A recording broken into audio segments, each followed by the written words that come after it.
Haolonggood has a record of giving collectors dinosaurs we've wanted for years, which have been largely ignored.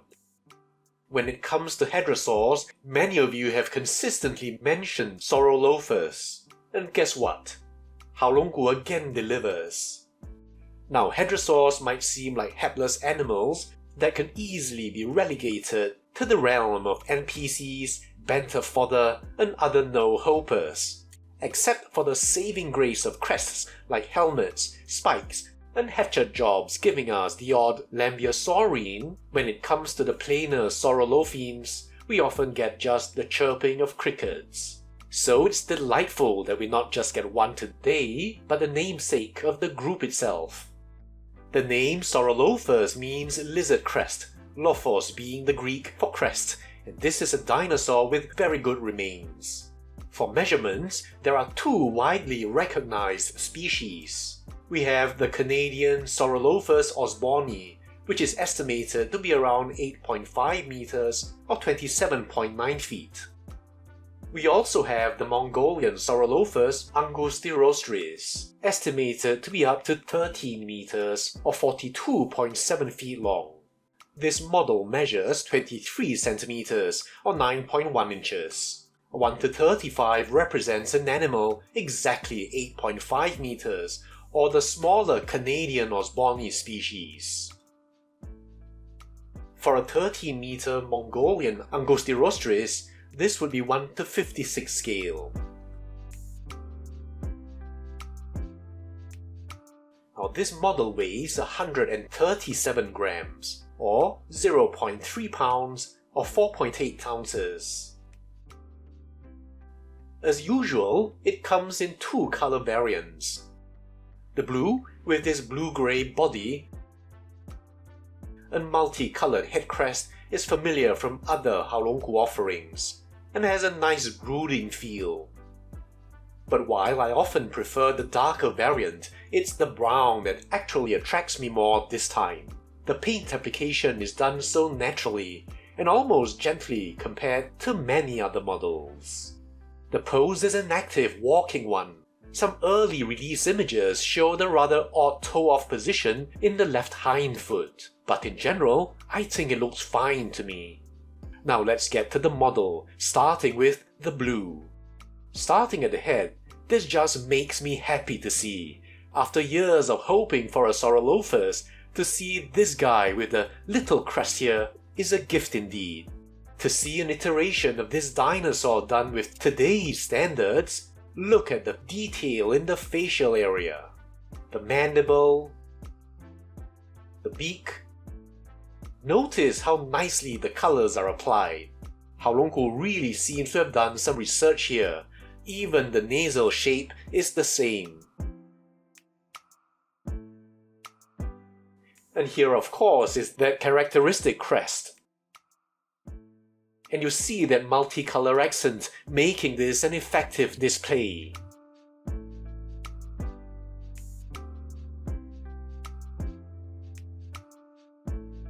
As we move down the neck, you can see more detail in the integument, as well as those folds. They're so exquisite, and the whole area presents with this very grainy texture. There's almost a dry, papery look to it.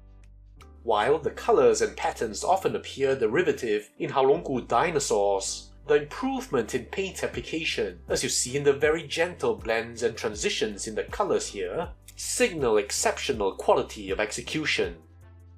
The shoulder area always starts off the admiration tour for textured detail. I keep coming back to the word exquisite, and I can think of hardly another word. The scales are so tiny that they don't take away the illusion of 1 to 35 scale. We have plenty of skin impressions for hadrosaurs. Though obviously too small to differentiate at this size, I think the way the textures are done gives you that idea of a real integument going on here. And I just need show you my almond here for you to appreciate the sculpting.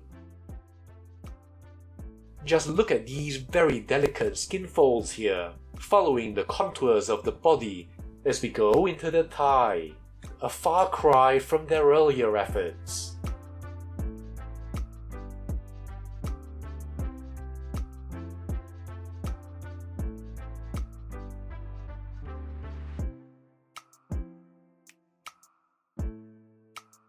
Then the leg, the foot,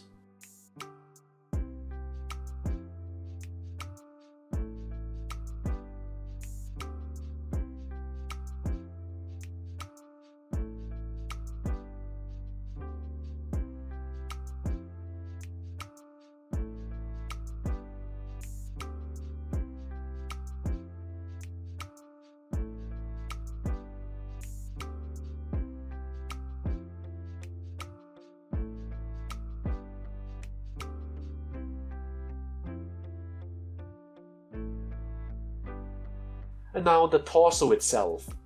This horizontal streak is done really well, and you can even see within the greys and cream variations of these colours.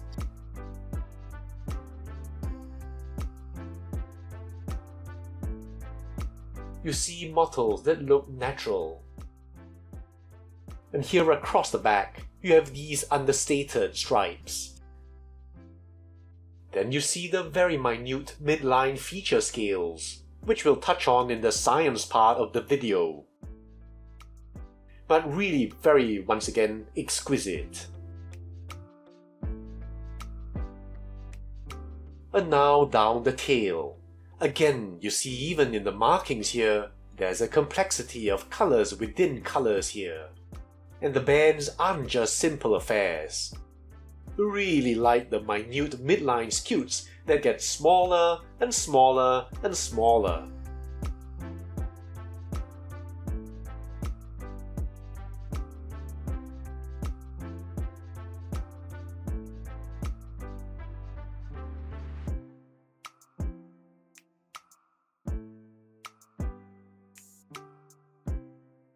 Now let's look at the brown. I tend to be attracted to darker variants, but here I have to say that the colour choice and the way they're worked into the sculpt is really a winner. There's something very natural about the blends of colour, and I want to say gentle almost. And you see here the less in-your-face nasal crest, but still with an accent that goes from blue to violet to yellow and then an orange. This gradient of complementary colours really works well. The only comment I have is that I wish it wasn't quite so shiny because of some kind of coating they've applied. Otherwise, the textures are very much the same as the blue. Now going down, just look at the wealth of colour. I hardly know where to begin. All the markings are so naturally faded into the skin. I just need to give you a once-over to again appreciate that wonderful skin detail.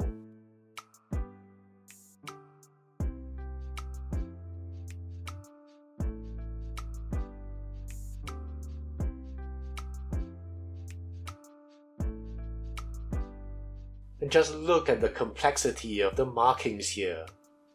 There's almost a kind of translucency that speaks the real living skin with real pigmentation.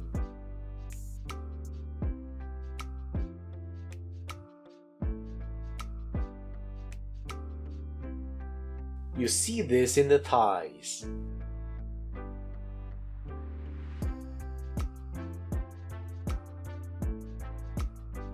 And here are the legs.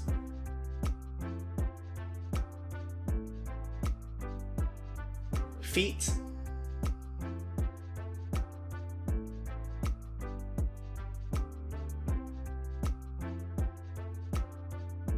look at the layering of these colours in the stripes.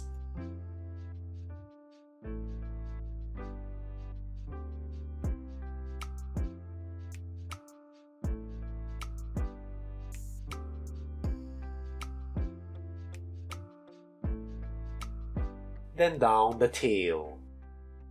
and to bring back a complementary colour, we have an accent in the tail tip with the barest hint of blue.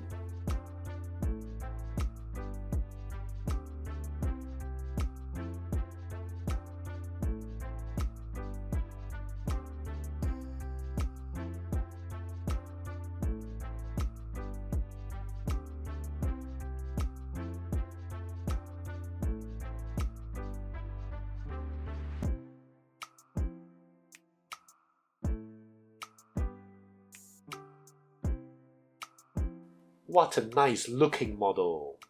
Now let's talk a bit of science. There are two widely accepted Saurolophus species.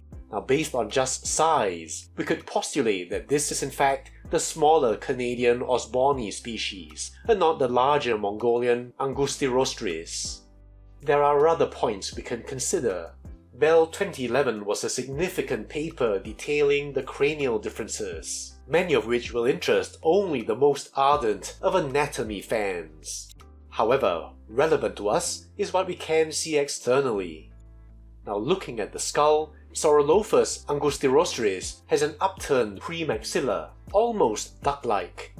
And in Saurolophus osborni, the premaxilla is relatively straight. In terms of this, the snout profile appears to be more osborni, without an obvious upturning. However, this doesn't account for overlying keratin. In Angustirostris, the nasal crest easily extends beyond the squamosal margin, while in Osborni is relatively contained by this margin. In terms of the crest then, not to mention the curvature, this would suggest Osborni. I should mention that Saurolophus angustirostris is so well represented, we even have enough for a growth series. And looking at this, it's fair to wonder if Osborni, given its short spike, might not be a juvenile angustirostris. The paper touches on this, and I'll reference it below, but to sum up, the author believes they're separate species. Now, Dr. Bell is of course well known for his work on dinosaur skin, and in a second paper, he discusses differences between the Saurolophus species from that perspective. Now, hadrosaurs have a generous amount of skin fossils and impressions, and for Saurolophus, specimens also abound. In this paper, Bell found that scalation is also different between the two species. I'll reference this paper below, but just to give you some highlights. In terms of common samples across the two, we have mainly the tail. In Saurolophus osborni, represented by AMNH 5271, we see chiefly hexagonal scales in different areas.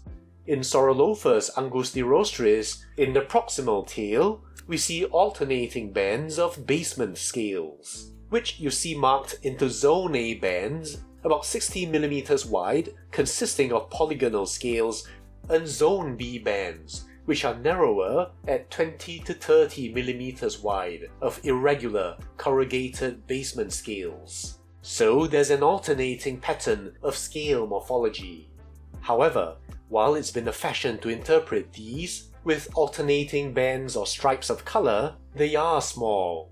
Now here's what 60mm Zone A looks like. And here's 20mm of Zone B. In addition, just because the scale morphologies alternate doesn't automatically mean they'll be of different colours. Saurolophus angustirostris is known to have midline feature scales along the dorsal tail, though at time of publication, this wasn't known over the cervical or dorsal vertebrae. In Saurolophus osborni, there's no indication of such a feature. However, Dr. Bell himself states it's possible that such a feature might have been lost during specimen recovery. As they say, absence of evidence isn't evidence of absence. Now taken together, in terms of size, if you want this to be an adult, I'd say Saurolophus osborni. The nasal crest is clearly contained in the boundary of the squamosal. However, a juvenile Saurolophus angustirostris is also reasonable in terms of the nasal crest and size, while lacking the upturning of the snout that seems to differentiate angustirostris. You could argue for inter-individual variation or keratin buildup. As for the skin integument, I wouldn't put too much stock in the banded tail suggesting Angustirostris. Again, actual zone A and B are very narrow, and differentiated scales don't automatically mean different colours. I also wouldn't worry about the midline feature scales, since, just like the coxcomb of Edmontosaurus annectans, you could easily explain its absence in the fossil record. So much for that. Let's get to the comparisons. First, let's compare them with each other. Once again, I think you can see that certain scale detail can be seen more clearly in one compared to the other. I really love the care with which the pattern and markings are rendered. Not just simple straight colours, but made a lot more complex by interesting transitions and layering, so that while using that old stencil trick in exactly the same patterns is not quite as obvious as in some previous models. Really, just seeing this unassuming hadrosaur I never expected to see produced is a gift, and I think with any of Haolonggood's dinosaurs, whichever paint variant you get, you won't have cause for complaint. Now let's look at some other saurolophines. From Haolonggood, we have Myosaura. Haolonggood really does so well with its herbivores, and until PNSO came back with its current run of ceratopsians, it seemed to have cornered that market.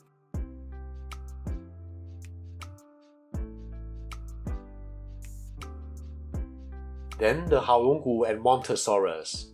I love that green color. Just so disappointed with the small size.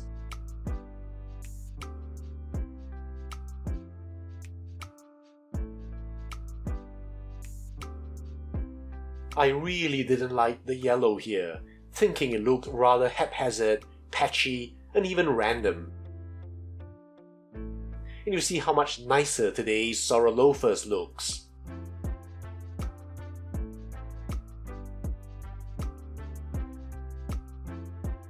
While we're on Edmontosaurus, here's the humble Collecta Edmontosaurus.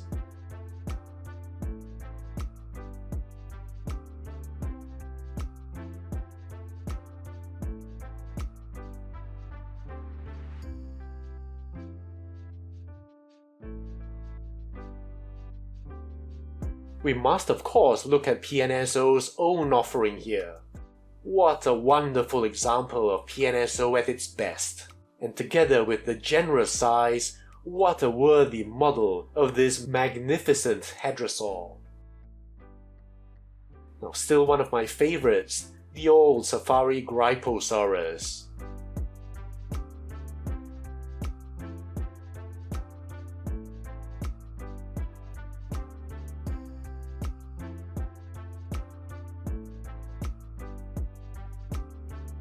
As the namesake of the Saurolophines, here's its counterpart for the Lambeosaurines, the old PNSO Lambeosaurus. Absolutely love this green reticulated pattern here. I'd love to have a 1:35 Lambeosaurus to pair with today's Saurolophus while keeping the same pattern and colours. For Saurolophus osborni, contemporaneous predators include Albertosaurus, and this is from PNSO.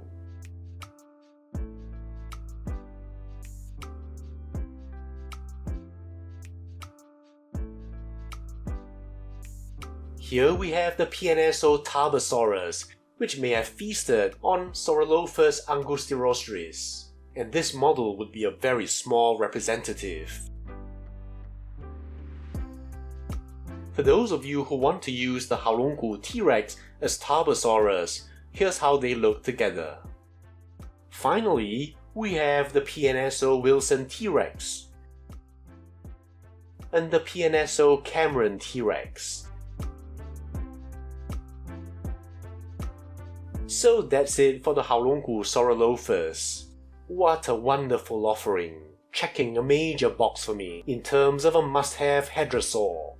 It's hard enough to get a Saurolophine, and of course, Saurolophus still has that interesting spike. but seeing how it's rendered makes me feel really greedy for more. Gryposaurus is an obvious hope, maybe an Edmontosaurus annectans, and the mother of all saurolophines, the sauropod-sized Shandongsaurus. Now, many of you have expressed a wish for Saurolophus itself, so I'm eager to hear what you think. I'll see you in the next video.